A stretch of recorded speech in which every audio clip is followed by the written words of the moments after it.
Hi folks, today's video is going to be about replacing the air filter on one of my favourite cars, which is my wife's Toyota Yaris, or Toyota Vitz, because it's an import.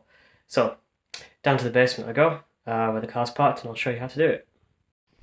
Alright, here we are. So I said it was one of my favourite cars to own and look after, and one of the reasons is it is just so easy to do things on this car.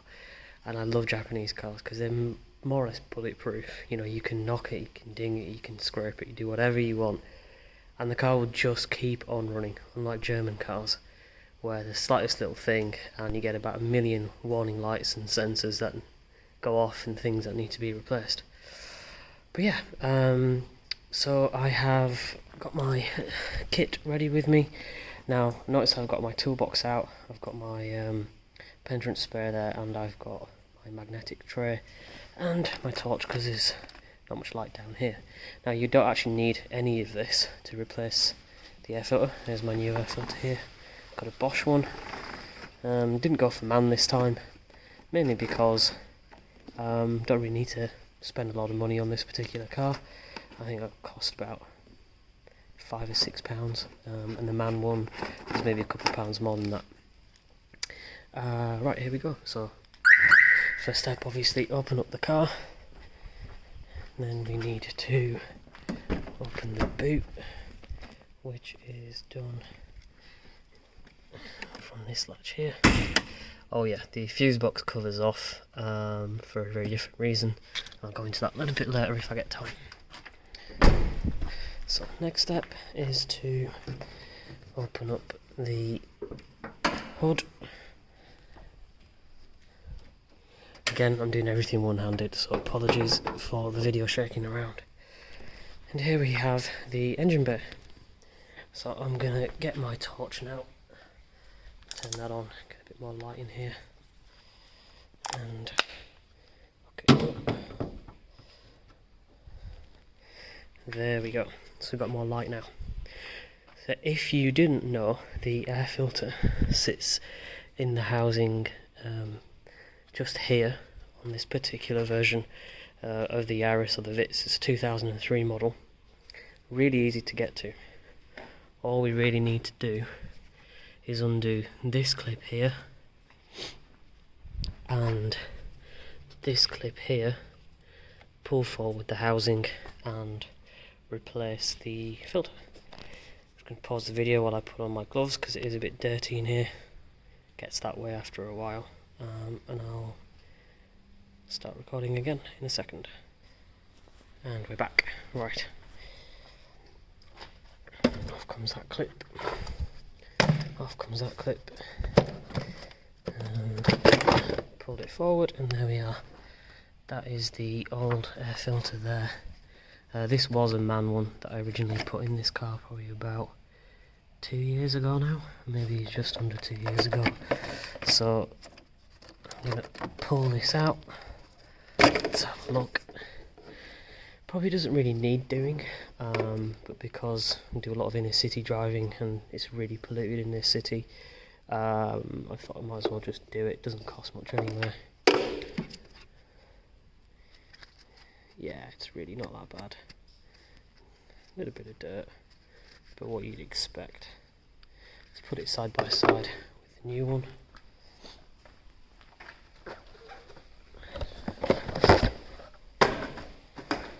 Compare the two.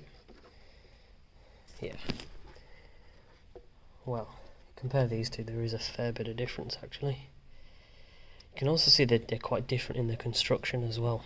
The MAN filter, so I'm going to call them ribs, are much tighter together, but they're a lot narrower inside this plastic housing compared to the Bosch one. Just go over it. There's a slight bit of difference. You know, I'm not going to say Bosch do cheap parts, but in my opinion, you end up paying a little bit more for MAN because it's slightly better filter build, and I would hedge my bets that the filter performance is ever so slightly better as well. But like I said, I'm not too bothered with this particular car. It's not a performance car, it's just a daily driver.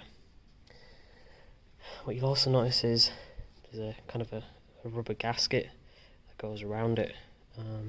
Just going to make sure it all fits into the air filter housing nicely when we pop it back in. Yeah, it's a really easy fit compared to the MAN one. So that just goes snugly back onto there. Get this out of the way. Oh yeah, there's a little slot down there, and there's a slot down there at the bottom of this housing. So it's sort of a tongue and groove arrangement, if you want to think of it that way. You just need to make sure that these pop into those slots in order for the housing to sit in the right place when you pop it back on. He says, as he's trying to do it one-handed and making a hash of it. Let's see if I can get it to work up. I might have to put the phone down and just line that up properly. Right, there we are. Filter housing's back on, clips are done either side. Apologies I couldn't show it in action, but it's hard to do it one-handed. You just have to believe that I did do it, and you know, there is the old one, not just saying it. And that's more or less where the video ends, if that's all you're interested in doing. But what I also thought it was worth pointing out was that, right there, on this particular model, it's quite easy to service a couple of bits of other pieces as well. And if you wanted to change the spark plugs, it's really easy to access them. Essentially on the left hand side of the housing, what you've got here is the mass airflow sensor, and sat in kind of just behind here as well is the throttle body, which is also worth checking as well, because sometimes dirt and debris does get through the filter, makes the throttle body a bit dirtier, and if you've got a check engine light coming on, it's worth cleaning the mass airflow sensor as well, if you've got a MAF cleaner and you've got some electrical contact cleaner. And what I'll do now is I'll extend the video to show both those things and show you how to get the housing off so you can access the ignition coils and the spark plugs in case you want to replace them. Now I already replaced the spark plugs I think less than a year ago. Again, doesn't need doing, but if it's useful for people, I might upload a video on how to replace the spark plugs too. Alright, to replace the housing, there's 3 bolts and to remove the housing, there's 3 bolts that you need to get rid of, and there is the MAF sensor that you need to disconnect. So, if you grab yourself a 10mm socket, there's 1 bolt here, 1 bolt on the right, and 1 just back there as well. Just use an extension. Make sure it makes it easy to get to. You probably will need a ratchet if it's the first time you're doing it, because the bolts often get seized into place or a little bit stuck. Mine are only been hand tightened because I took them off not too long ago. First thing I'm going to do is remove the duct here just to give myself a bit more space to play with. Get that out of the way. Then off comes this bolt here.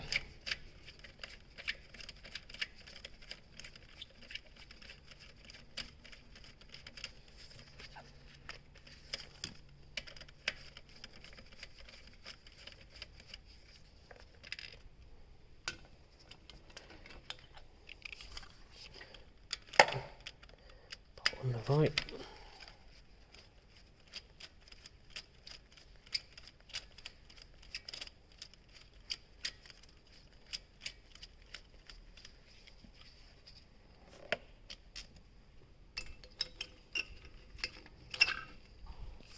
Oh yeah, quick tip while I'm here. That's the crankcase vent, and often what you'll find is it's all gummed up and gunked up from all the exhaust gases that come out of it. So you can quite easily pull that out, and I recommend you do pull it out and just give that a clean with some carb cleaner. I did that a while back, which is why it looks relatively fresh and a little bit new. But at the time it was just all black and you couldn't really tell what it was. Anyway, back to the job at hand.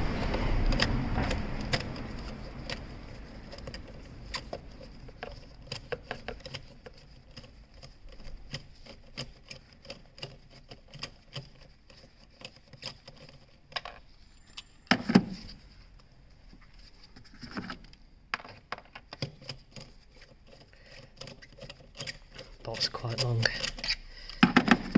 Should come out now. Oh, or not. Bit more left on it. There we go. And then undo the electrical connector for the MAF sensor.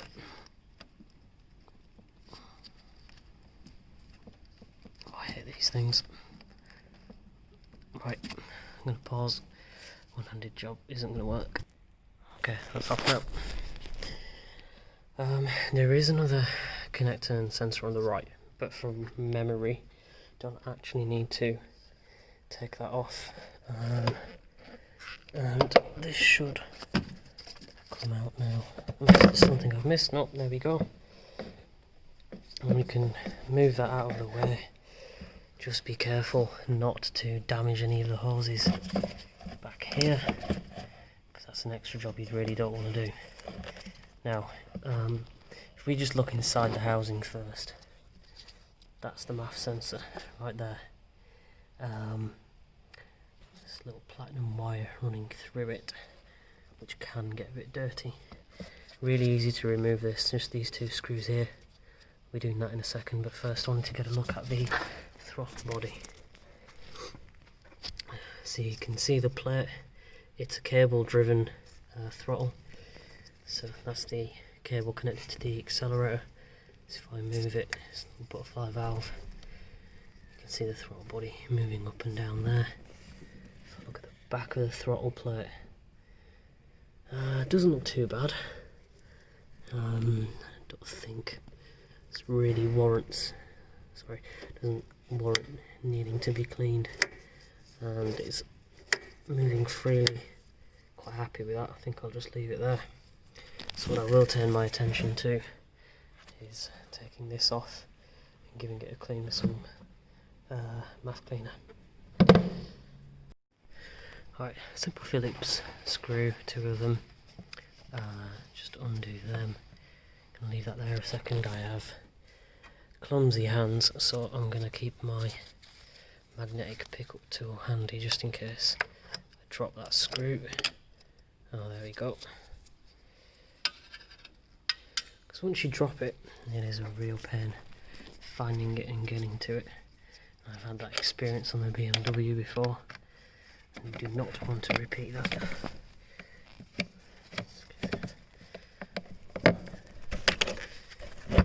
Look, if I can do all of this one-handed, no reason why you can't do it.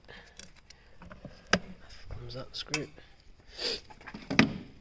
And gently wiggle that out, and here's the MAF. Yeah. Looks a little bit dirty actually, does that platinum sensor. Sorry, platinum wire. Give that a clean. Pop it back in. Here it is after a quick clean. I mean, I'm not sure if you can see it in the video, but a bit of dirt did come off it, because I've got electrical contact cleaner. Clean these contacts as well. All looks fine to me. So I'm gonna pop it back in place, screw this back in, and put the air filter housing back on. And as I said before, once you've done all of this and moved this out of the way, these are the ignition coils, or I think it's another 10mm bolt on all 4 of them. You just take the 10mm bolts out, pull the coil out, and you can get to the spark plugs. Really easy, takes about 10 minutes to do, and this is why I love Japanese cars. I mean, that job on the Porsche or the BMW it'd take a lot longer. Right. I'm going to put everything back in place now. As I'm putting it back together, a couple of other things I'd recommend doing. One is spray some WD-40 on these bolts, or some penetrant. They've seen better days, but I haven't had any issues putting them in and taking them back out, so I think they warrant replacing. And then the second thing that I'd recommend doing is start with this bolt back here, just because it's that little bit more out of reach. And it's a bit harder to see the hole behind it. Once you've lined that up and secured that bolt, it's just that bit easier to know that you're on track, and these ones will go in alright as well. So it's going to be first step.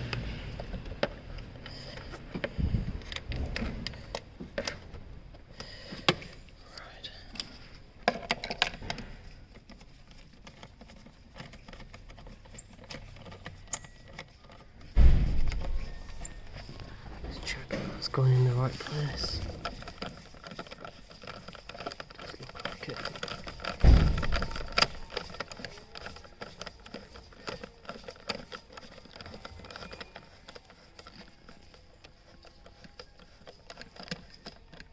Cool, that's secure.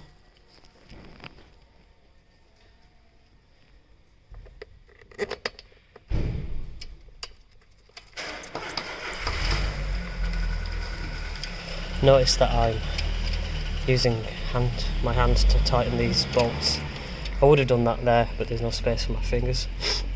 Always a better idea to hand tighten first, because then you get a feel for whether it's sat in the thread properly or not, and you're not at risk of cross-threading by forcing it to go in with a screwdriver.